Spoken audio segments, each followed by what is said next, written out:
अस्सलाम वालेकुम। ये चेक करें, जो फिर हमने कोयटा से मंगवाया ब्लैक टाइगर। ये शॉर्ट डिस्टेंस बर्ड है, 350 GPS के रेस खेल सकते हैं। इनकी रेस खेलने की लिमिट ही 350 GPS, इसलिए इसे शॉर्ट डिस्टेंस बर्ड्स कहते हैं।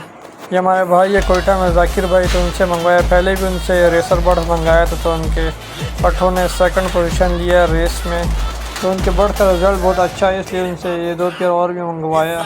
अगर आपको हमारे बर्ड्स पसंद आए, हमारा शौक पसंद आए, तो कमेंट में हमें ज़रूर बताएं। क्या